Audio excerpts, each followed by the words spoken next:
We live in the Campbell neighborhood. Originally, we lived in the Woodies.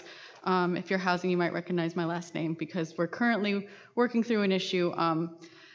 So I don't want to necessarily have that resolved tonight, but I do want to bring attention to what we went through because I feel like probably a lot of people in this room have that same issue that we've been going through, and I feel like it's my responsibility to tell our story.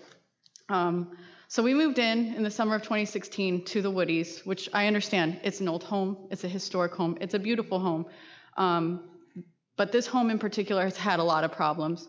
We moved in, there was immediately a musty smell. Sir, I am an Army brat too. I was born at Madigan Army, and I am a veteran, and I know you just, okay, we deal with it, we keep going, we trudge on, we do it. So I figured it's an old home, it'll be fine. I'm sure all the houses, it's got musty, people weren't in it, that's okay.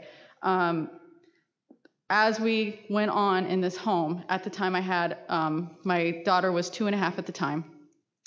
The bathrooms would be covered, the walls would be covered in mold. We would call housing, they would come out and they would dutifully paint it over with the fungicide paint, and the mold would come back because the mold was then embedded in the walls. We had a dishwasher that would grow algae. I brought housing out there several times to say, it's growing algae in this dishwasher, and they told me that's normal for Hawaii. And I asked my daughter's preschool teacher who lived here all her life, do you guys have algae in your dishwasher? And she said, no, of course we don't. I bleached that dishwasher every week, and I called and called and called, and I was given a new dishwasher, but that was just one of the problems we encountered. There was also musty smells coming from the wall-to-wall carpeting. Our house was one of the older styles. They are renovating in Canby. We had one of the oldest houses there. It still had carpeting. But you could smell the carpet. No matter what we did, no matter how many times we shampooed it, it would have a musty smell. In addition to being an Army brat and a veteran, I'm a military spouse. My husband's never here. So I'm trying to deal with my child, deal with everything else that goes on with life, while I'm also trying to deal with these things that are happening. In the meantime, I have this 2.5-year-old daughter who's growing up. She's constantly developing colds beyond what we could expect from daycare and preschool. Her existing allergies, food allergies, were getting worse. We didn't understand why. Some of her vaccinations weren't taking. We were getting her vaccinated. We got them double checked. They weren't taking. Her immune system wasn't responding to them. She would develop sudden fevers out of nowhere with no other viral symptoms. Finally, when she was 4 years old this last summer, she developed asthma to the point that she was on a steroid, inhaled steroid, and a rescue inhaler 3 times a day because she could not breathe. I also was pregnant with my second child the entire time in that home. I brought that baby home. She had breathing problems as a newborn. She would cough. She would have colds as a newborn. I got a breathing monitor because I was afraid she'd stop breathing in the middle of the night. That's the kind of worry I had. Meanwhile, my husband is leaving when she's 3.5 months old to do his duty, to go to JRTC, to go to these other training areas. So I'm still alone with these children trying to figure out why are they so sick, what's going on with them.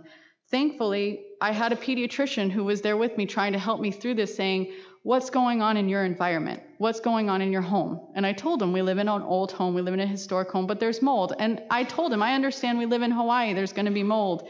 And he said, see if you can take her out of that environment and see if these problems persist. And we went home to the mainland to my mother's house. My daughter's asthma stopped. It was cold within a days. She didn't have any issues breathing. We came back from the mainland, back to that home. I couldn't breathe. Being out of that environment for 2 weeks and coming back, I couldn't breathe because it was so thick, and I had just lived with it for so long that I hadn't noticed it. I noticed too that my own coughing had stopped, my own migraines, daily migraines had stopped. And still, I try to trudge on because I am a military wife, because I'm a military brat, because I'm a veteran, and I'm not trying to make waves. But once my daughter, and it was confirmed that my daughter was having these problems, that's my kid. I'm going to do what's best for my child. I called and I said, what can I do to get this remedied? And they said, well, you could buy air purifiers. So I bought $400 air purifiers. I bought purifiers for every room in my home. I hired pro cleaning teams because I said, maybe it's me. Maybe I'm not good enough. Maybe I'm not cleaning enough. I hired pro cleaning teams. I bought the breathing monitor for my daughter. And finally, we called IPC and I said, can we just get the carpets pulled up? Maybe if we could get the carpets pulled up, that would help. And they said, no, Canby is due to be renovated. We can't touch your home. To their credit, they moved us into a new home. But they said, you have to move within 6 days. If you want this home, you have to move quickly, even though the house was sitting empty. But it's my child. So we spent thousands of dollars to hire a mover with the 4 days notice. We called and gave them 4 days notice because that was the notice that we were given. And we moved ourselves over. We had neighbors. I had neighbors that I didn't even meet before say, we heard you needed help moving. So they came and they boxed up our stuff and helped us move to another home, the home that we were given. And thankfully that home is better. My daughter's doing better and we're thankful for that. But we've incurred over $5,000 of moving expenses. And we're not even asking for all of those expenses that we've incurred to be remedied. But when I asked, well, who's paying for this? They said, it's an optional move. This is an optional move, so you have to pay for it. And I said, the only option I have is to either stay in this home that's making my child ill or move to the one that doesn't. And they said, that's the option, and it's not our call who gets paid. I'm not sure if that's Garrison, and I'm not sure if that's housing. That hasn't been made clear to me.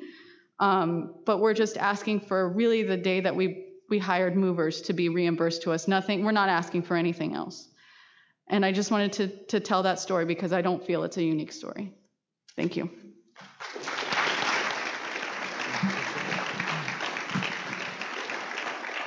Okay. Thank you very much for sharing, and I appreciate you having the courage to share that with us. Thank you. Megan, thank you. That was Megan. Please come see me when we're done, too. I'd like to speak one-on-one.